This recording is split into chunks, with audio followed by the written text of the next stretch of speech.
You're unambitious and untalented. I don't need people like you. That's what the new CEO said, spoken like a man who's never closed a real deal. I almost laughed. Almost. Closed my laptop, left the pen, walked out. My name is Owen, 46, senior client strategist. I wasn't loud, wasn't flashy, didn't post wins on LinkedIn or rehearse charm for the client dinners. But I held the line. I handled the contracts that whispered threats, the ones legal marked red but sent my way anyway.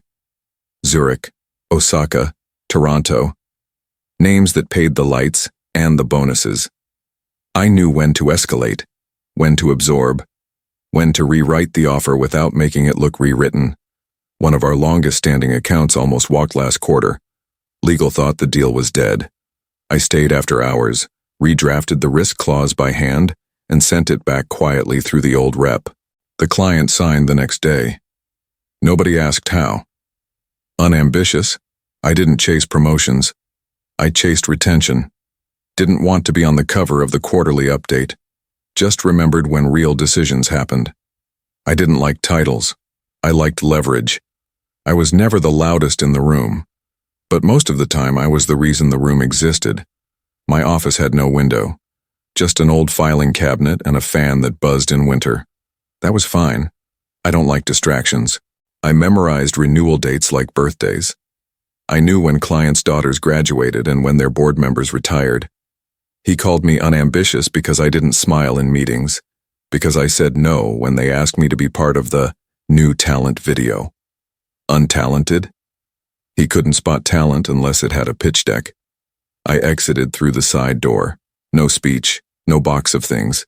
Dropped my badge in the metal bin by the janitor's station. Someone saw me, one of the interns or maybe Calvin from accounting.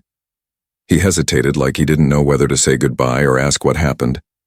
I just nodded once. He didn't ask. I walked 2 blocks, no destination in mind, until I reached Jefferson and Clark. Stepped into a diner with plastic chairs and no branded mugs. No one took photos of their food there. That's why I liked it. I sat near the window, watched the city without trying to solve it. 10 minutes later, someone slid into the seat across from me. Didn't need to look. I recognized the scent, imported tobacco, Turkish blend. Is it true? Depends what you heard. New guy's cleaning house? I shrugged. Started with the foundation. He looked at his phone. Zurich's still set for Monday. Yeah, he'll be there. So will I. He raised an eyebrow. Without a badge? I took a sip of water. I don't need one. He half smiled. He thinks it's already locked. I didn't answer. When he left, I opened my bag and pulled out an old leather folder. No logo. A torn corner. Duct tape on the spine. Inside, a draft contract. Clause 9 wasn't standard, but no one had flagged it. I wrote it in pencil. I checked the time. 3 days to Zurich. I folded the folder shut. Some people learn through strategy, others through absence. Before he showed up, Zurich wasn't a name you said out loud. You just kept them. Quietly. They didn't like being courted, didn't like being told they were important. They knew. And if you acted like they didn't, they left. I managed Zurich for 9 years. No errors, no flags. We had one near collapse in year 5. New compliance chief almost pulled the plug after a clause misinterpretation. Legal panicked. The exec team drafted apologies. I rewrote a single paragraph, called the original contact on his personal line, and sent it back through a courier, not email. Zurich signed the next day. No one asked why. They thought the account held because our pricing was competitive, because our platform scaled, because we had brand presence.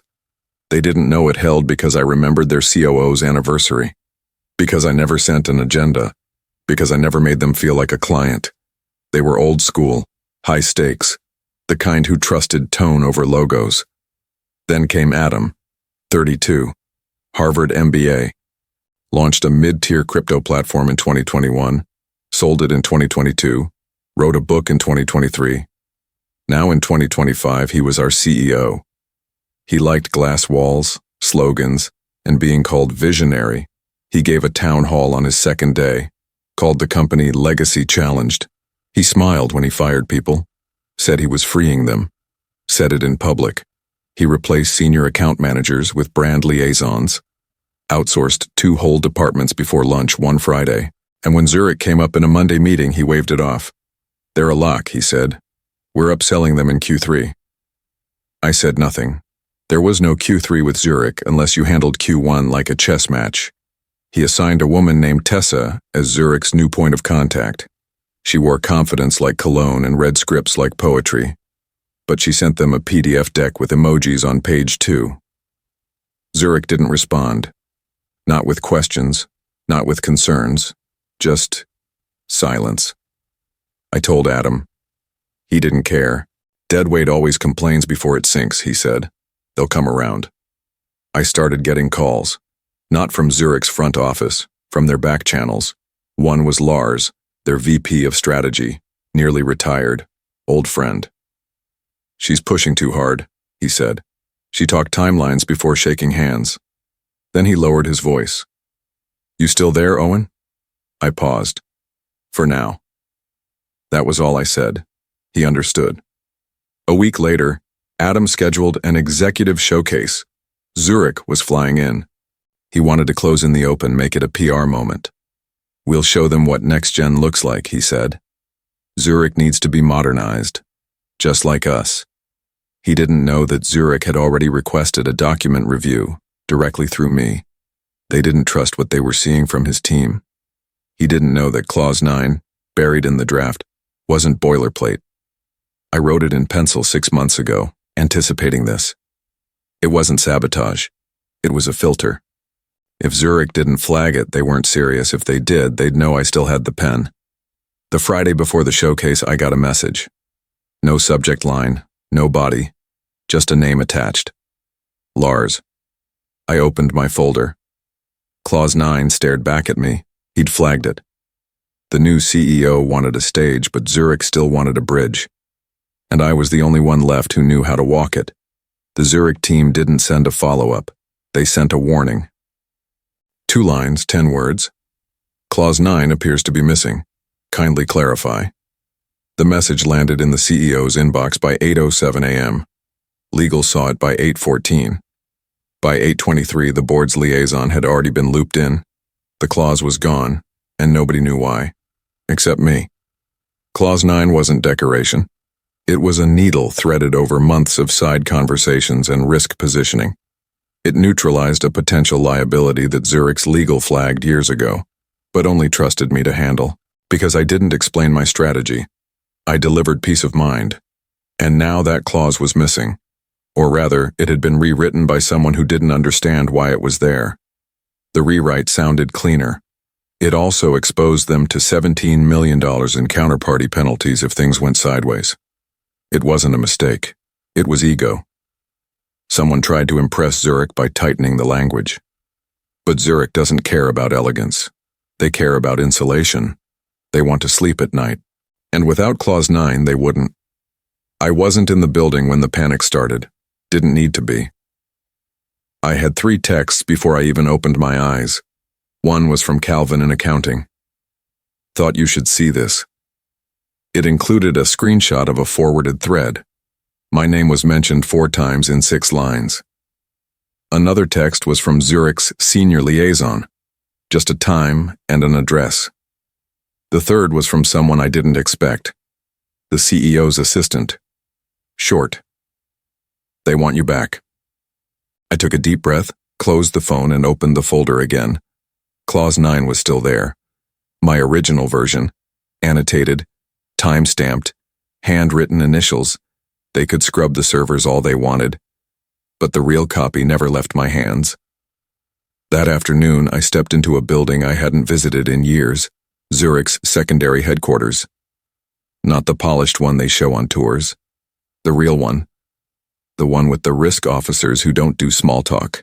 I was greeted at the elevator by someone who used to barely remember my name.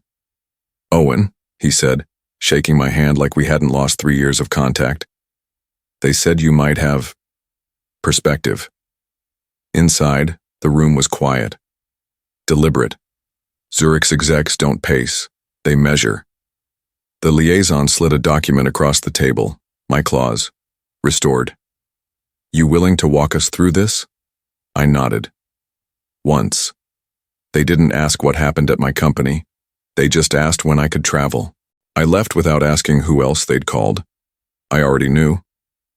That night, a new thread appeared on the company's Slack.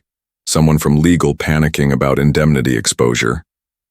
Another email forwarded to board compliance. I didn't respond. But I did receive one final message before midnight, from the CEO himself. No subject line, just 2 words. Let's talk. I didn't reply, because Zurich was still set for Monday, and now they'd only talk to me. I showed up to Zurich without a badge. Security paused me at the door, then waved me through after the rep from Avadex whispered something and handed over her tablet. She'd worked with me for 6 years. I'd fixed a vendor crisis for her in 21 by calling in a favor from Osaka. She hadn't forgotten. Inside, I didn't sit at the table. I waited by the wall, observing. The CEO arrived 10 minutes late, entourage in tow. He wore a charcoal suit that looked better on Instagram than in motion, and spent 2 minutes adjusting his mic before speaking. This contract, he said, tapping the stack of glossy proposals, is the cornerstone of our AI expansion across Europe. He paused, smiled for the room, then turned toward me, as if seeing me for the first time. Don't believe we've met. I didn't respond. The room tensed. The Avadex lead, Martine, cleared her throat. Owen's been managing this account since 2016. He's the one who helped us through the Poland compliance audit. The CEO gave a hollow smile. Well, we appreciate legacy involvement. Legacy. Like I was a clock in the lobby. When he started the presentation, I opened my folder. Clause 9 still intact, still unnoticed. It bound Avadex to direct negotiations with the individual listed as the primary continuity contact on record at the start of the previous fiscal year. That was me. And the new contract, drafted without me, violated it. I didn't say anything during the session, didn't need to, because Martine did. I don't see Owen's signature here, she said, flipping through the final pages. And Clause 9, we flagged that as binding. The CEO glanced at his team. Silence. He tried recovering. It's a legacy clause. Doesn't apply anymore. Martine shook her head. That's not how continuity works. They adjourned early. The CEO left red-faced, no handshake. I stayed behind, reviewing logistics with Martine. She didn't need to say thank you. She just handed me a new key card. Back home, things escalated. 2 hours after I landed, IT revoked my company email. Access revoked across platforms. The next day, I received a letter via courier. You are hereby notified of a cease and desist regarding interference with active contract negotiations. Your behavior has been deemed disruptive and unauthorized. They accused me of breach. I read it twice. Then once more, not for content but for tone. Desperate. He wasn't trying to fire me again. He was trying to erase me. I didn't respond to legal. Instead, I scheduled a lunch with my old mentor, now head of risk and compliance. We met at a deli 2 blocks from HQ. Just need a signature, I said, sliding over a copy of the 2021 policy amendment. He read silently, then looked up. He doesn't know about this? Nope. He signed, then folded the document and put it in his bag. Want me to forward it to legal? Not yet, I said. He smirked, timing it. I nodded. That night, the CEO made a post on LinkedIn, a glossy photo of him shaking hands with a smiling executive from Avadex. Finalized the future of AI in Zurich.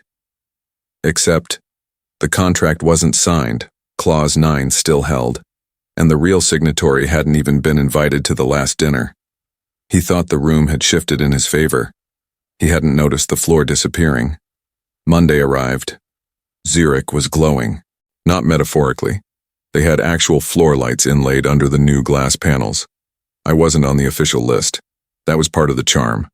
At the check-in, the receptionist looked up, then down, then up again. Mr. I showed the folder. No logo. Torn corner. Duct tape. Someone made a call, then another. Then they let me in. The CEO was already seated in the side hall with the Swiss execs. He didn't see me enter, too busy talking over them, but I saw the folder in front of him. My folder, Clause 9 where I left it, still unhighlighted, still binding. He was mid-sentence when I passed the glass wall. He looked up, stopped talking. The execs followed his gaze, calm, composed, but their posture shifted. I gave a small nod. Not to him, to Mr. Roosh, the one whose signature actually mattered. Roosh blinked once, then leaned forward, just slightly. His silence said enough. We remember who closed this deal last time. He stepped outside the conference room and closed the door behind him. His smile cracked on the way out. It hadn't been real to begin with. You can't be here, he said. I am. That clause exists. You signed it. He blinked like it was the first time he'd read a contract in full. We'll renegotiate. You'd have to explain why. And Zurich doesn't like surprises. He glanced toward the glass. The execs were watching now, polite but alert. He lowered his voice. You planned this. I shrugged. You gave me a free calendar. I used it. He stepped closer. You think this proves something? No. But it prevents something. His jaw tensed. What do you want? It was tempting. I could have asked for reinstatement, a title, a corner office, and a new parking spot. Hell, I could have asked for a LinkedIn post. Instead, I reached into the folder and pulled out the real power, a fresh agreement, one signature missing, mine. I just want the deal to close. He looked down at the paper, then back at me. I'll handle Zurich, he said. You don't speak the language. That's why they trust me.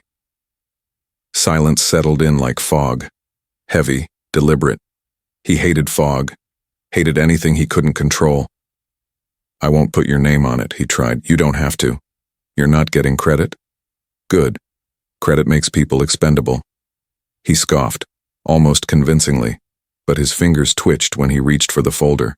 I pulled out a single page, the updated agreement, same terms, cleaner language. One line left blank. I handed it to him. He held it like it was radioactive. Like signing meant acknowledging what he couldn't replace. He signed. Not for me. For Zurich. Inside, the Swiss execs were still seated.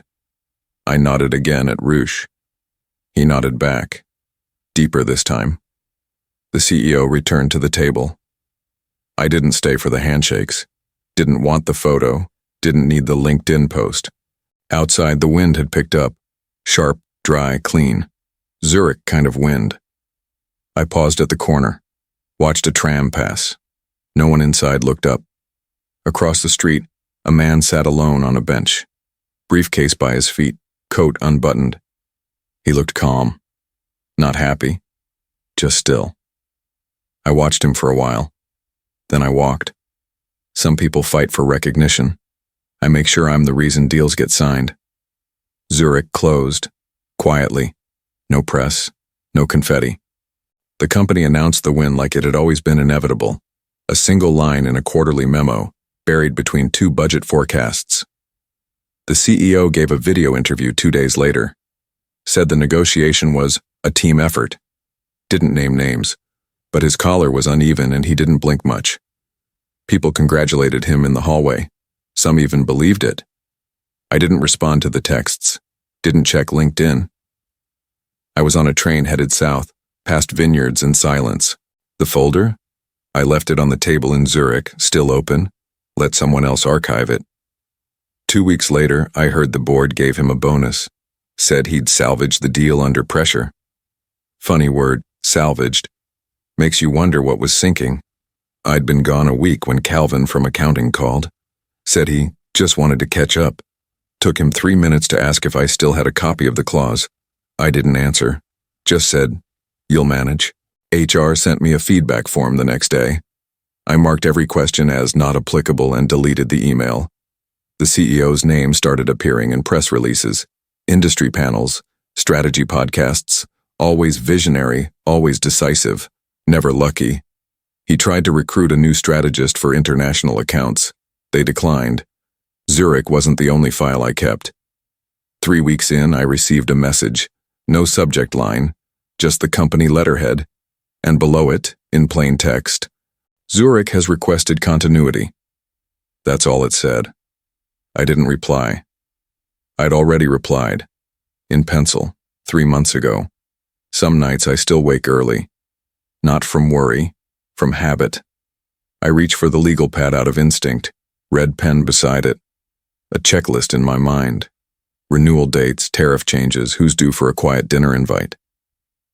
Then I remember I'm no longer on the clock. Still, I write them down. I rented a flat near the coast. Quiet town. Fishermen and chess players. My office? A desk by the window. No nameplate, just light. I don't miss the badge. I don't miss the building. Sometimes I miss the feeling. The silence just before a call connects across continents, and you know the next sentence might shift 6 figures. But mostly I don't look back. I get calls now. From companies that never used to return mine. Not because I'm loud, because they heard what happens when I leave. Across the street there's a cafe, run by a retired professor and his daughter. He asked what I used to do. I told him, contract work. He nodded like he understood. A man came in yesterday, tie loose, eyes tired, sat alone for 30 minutes, just watching the sea, didn't check his phone, didn't drink his coffee. I knew that look. Some people fight to be seen. I make sure I'm never forgotten.